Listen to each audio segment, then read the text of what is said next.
Today on Cryptic Mass Guitar, I coax a few crazy people into, typing in apples and oranges in the comments. We do a comparison between the Fender American Professional 2 Jazzmaster and the Gibson SG Standard 61 with Maestro Vibrola.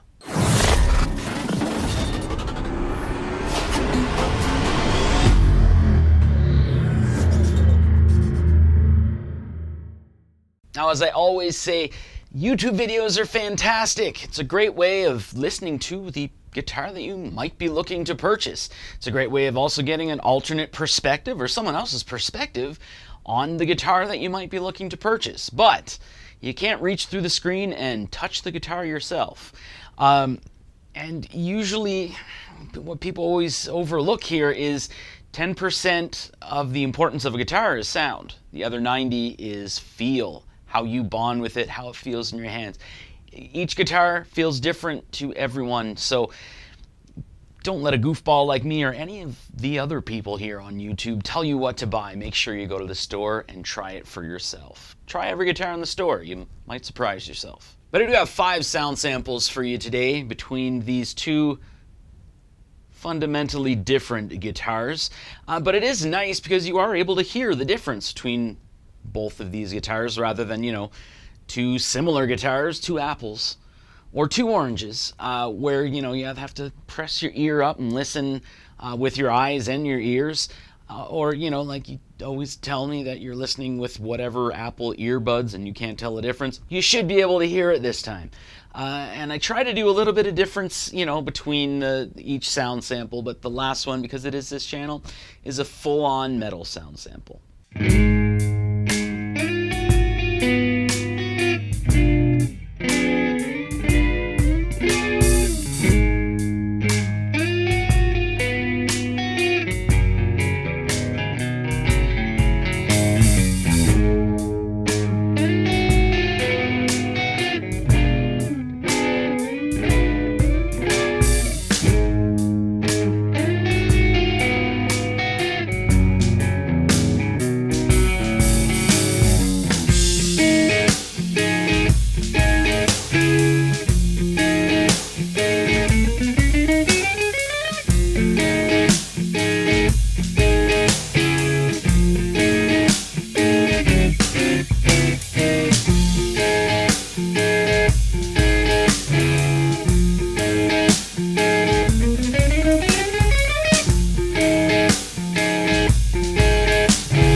right, so there are all of the 5 different sound samples, so hopefully you were able to hear the difference.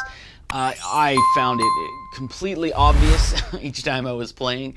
And again, like I said at the beginning of the video, this I do expect, if people ever watch this video, I do expect, you know, about 5% of the comments being apples versus oranges. You can't do that, dude. But, you know, if you're looking for a guitar with a wiggle stick, as they call them, or a tremolo system, these might be 2 options that pop up. I mean, there's in Canada, this is $600 more than this is. But if you're looking for something that you can, you know, use a tremolo system with that's not your typical Strat or Super Strat, then these might be on your list. And again, like I said, fundamentally different. These are very, very different guitars. The Fender here, we're looking at an offset shape rather than the double cutaway here on the SG. This is an alder body with polyurethane finish. This is a mahogany body with gloss nitrocellulose finish. The necks, this is a slim taper, this is the deep C. They're not Ibanez's, right? They're not, I mean, they're not baseball bats, but they're somewhat similar in thickness.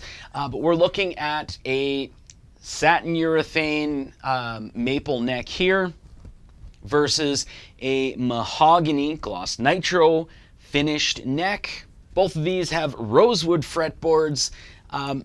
We have a bound rosewood fretboard here on the Gibson with the fret nibs. Some people love them. Some people hate them. Some people call them nubbies. I used to call them nibs or nubs.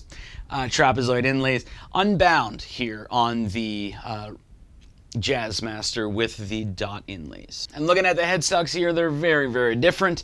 The Gibson here has the 3x3 tuners rather than the Jazzmaster, on the other hand, which has the 6-in-line tuners, neither of which are locking. Did I mention set neck, bolt-on neck? And as far as pickups, we have single coil Jazzmaster pickups and humbuckers. So these are the 60s burst buckers, or the 61R and 61T. So they're a little bit hotter than like the 50s style pickups or the regular burst buckers.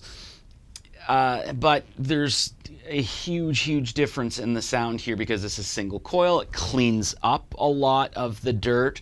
Humbuckers here, it's warmer and it will pick up a little more of the gain than the single coil. But the whole point here is to talk about the tremolo systems, the wiggle sticks. These are also fundamentally different. So let's take a look at the Maestro here. So the Maestro Vibrola, this is rather stiff, so you can adjust it so it swings a little more. So if you're in the store and you've tried it out and you're like, I don't like it because the this doesn't move at all, just, you know, adjust this little screw here. It's sort of stiff as you push it down, which is nice. And what it is there's this little bar here that holds the strings, and as you bend it down, it lifts it up, so it takes it down pitch. You can bend up, not crazy. It's not a Floyd Rose. This was made in the 60s, not in the 80s. And the Jazzmaster has everything way back here on the back of the body. There's actually a hole routed out here for the tremolo. And basically it goes on the inside. It's sort of the same idea as to, you've got this sort of a holding the strings, this bar that holds the strings, and as you push it down, it kind of pushes forward, and you can pull it up and everything like that. But this is not stiff. This is it's rather easy to push down. But it also, the arm is recessed into the body, like the spot where you push it in. So it kind of moves the plate that's on the bottom here, rather than having it up top and it being a part of this, like a small part of this. And this also, you can do the down and the upwards, but there is a lock here, so you can't pull it upwards if you don't want to. Now the meat and potatoes here. This is what everyone wants. This is what everyone, if anyone will click on this video, wants to know. Do they stay in tune? Does one stay in tune better than the other? What are the downsides? All of this thing. So the Maestro Vibrola, to me, stays in tune a lot better than the Jazzmaster. The Jazzmaster, because it's fairly easy to move it up and down, it seems there's a lot more play, and it does sort of slip out of tune easier than the Maestro Vibrola. The Maestro Vibrola, it can go out of tune if you're not kind of tuning correctly. I hate saying this, but I have to say it in like every video. When you're tuning, tune up to pitch, never down to pitch. If you go down to pitch, what ends up happening is the moment you start bending, or if you're striking the strings really hard, it will start to go flat. So the Maestro Vibrola, if you're doing that, it doesn't tend to go out of tune as easily. And it's something that I had, that's a Gibson USA. I have the 1964 VOS, exact same thing. It doesn't really go out of tune. I've reefed on it. I mean, it's not designed for that, but I've reefed on it, and it ever so slightly goes out of tune over time. The Jazzmaster, wow, that thing, sometimes it's possessed. And it's one of those things where it's okay when it's somewhat possessed. Like, it's not something that's absolutely crazy, but the G string and the D string tend to slip out a little more than the other strings, and sometimes it's noticeable, sometimes it isn't noticeable because of, you know, what if you're actually using the bar or not. But a lot of that has to do with the amount of play that's in the tremolo system. One big thing of note here, the Gibson SG with the Maestro Vibrola, it's beneficial to tune like G, D, B, A, E, and then E. You know, kind of like you would with a Floyd Rose or a Strat. It's beneficial to start out that way. I tune that way with every guitar now. But you don't have to. It's beneficial to do it. You don't have to.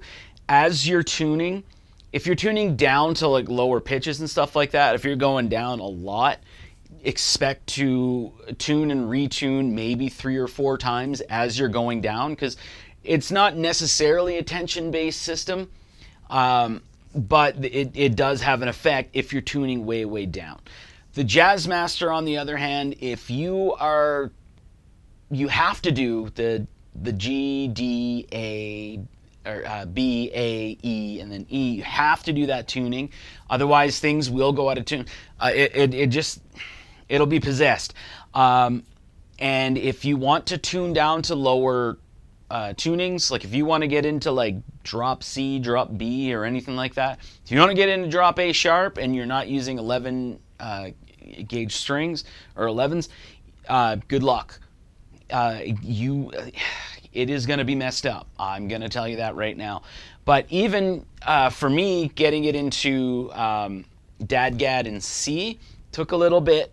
It wasn't as buzzy as when I had it in DADGAD in B before, but it was very noticeable and took a long time to get it down there because it is a tension-based system. So the moment you start, changing the pitch of your strings, that tremolo system is going like this in that hole in the body there. So that is something to take into consideration as well. But both of these were not designed to be Floyd Roses. I don't know what it is. The moment that someone in a music store sees there's a whammy bar, what they tend to do is they'll go, all right, yeah, let's see. And then they'll go, one string's out of tune, this thing's no good, can't use it. That's not what it was designed for. Same thing with the Jazzmaster. These were sort of like alternate takes on the Bigsby. So it's not meant for dive bombing. It's literally meant to add a little bit of like sparkle and shine and shimmer and all those weird words. But that's what they're designed for. So when you start doing dive bombs or crazy things like that, it's not what it's designed for. They will start to go out of tune. The Maestro, because it's a very solid piece, There's not a whole ton of play. When it does go out of tune, it goes flat rather than sharp. The Jazzmaster, on the other hand, because it's a tension-based system and there's a lot of play, just random strings. One will go flat, one will go sharp. It's just a thing. And sound-wise, it's very obvious when you listen to the sound samples what the sound differences are. We're listening to humbucker versus single coil Jazzmaster pickups. I just love Jazzmaster pickups. I have one with a pure vintage 65 pickups in, and those are just beautiful. There's a lot of benefit a lot of times because what you're listening to a lot of times with Jazzmaster, especially on the neck, is the neck's very deep, it's very lush, it's beautiful, but there's this weird spanky top end. So there's a lot of benefit, and I didn't do it in this video except for the high gain because I had to. But if you dial the tone back between like 6 and 7, I find that's a nice sweet spot. It sort of takes that overbearing top end off, and it gives you just a beautiful sound that I could play all day. And the bridge pickup on a Jazzmaster is basically, I've always put it as like a usable Strat bridge pickup without the ice picky stuff to it. It's not weird. It's just, it's almost like a single coil Les Paul, almost, if you have the tone dialed back. It just works really well. And the SG with the 60s burst buckers, everyone knows that sound. It's really hard to it's just warm. There's a lot of attack to it. They're very hot.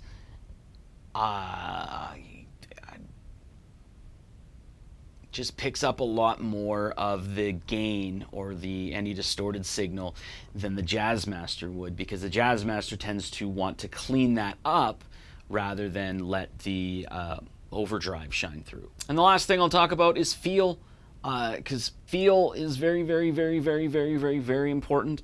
And between both of these, like in a difference between the feel, it's pretty easy to explain. So because of the longer scale here, the strings, there's a lot more tension in the strings. So as you're, feeling it, it's a little harder of a strike, even when you're tuned down, even though it's floppy. And it's just, it has that really bright feel when you're playing it, like in your fingers and everything. You can feel that really well. The SG, on the other hand, really good SG. Between like the 11th fret to like the 17th, 19th, somewhere in there, it should feel plucky. And it should feel like the strings are a little closer to the body. And of course I'm saying that because I'm used to like a Les Paul or what have you. But that's kind of how it feels. So there's a little less tension here than on the Jazzmaster, and that has a lot to do with scale. And yeah, the bodies are just about the same. The Jazzmaster is just a little thicker, and you do tend to feel that a little more in your body, but your body is a little confused if you're not used to an offset shape, because you're like, whoa, what's happening here? Why is there guitar where there's not usually any guitar? And I'd be remiss if I did not mention that the Jazzmaster, the American Professional 2 Jazzmaster here, is more versatile than the SG with the Maestro Vibrola. I absolutely love an SG with the Maestro Vibrola. I absolutely love an SG. However, when it comes to the Jazzmaster, the American Professional 2, we do have, it's not your regular rhythm circuit. So we have a lead circuit, which is just the regular Jazzmaster, and then we have the rhythm circuit. So if you actually flip this up, I believe what it does is it plays both of these pickups in series. It's weird, but it actually has thumb wheels here for alternate controls, so it can give you a completely different sound. And as well, there is a push here on the tone control, and that will give you a more vintage sound in the bridge. So with all of those different options and the fact that these are single coils, and dialing back on the tone control can give you a very usable, albeit there can be a lot of squealing high gain. But in a recording setting, you can get a very good high gain sound using this. So I would have to mark that this is a little more versatile. Again, I absolutely love SGs. I've owned a whole bunch of them. So finally, that's all I have to say. I don't want to say anything more. I'm just ready for whenever this video comes out to just get ready to read apples versus oranges. So apples versus oranges, dude, you can't make this comparison. I just did, didn't I? Thanks for watching.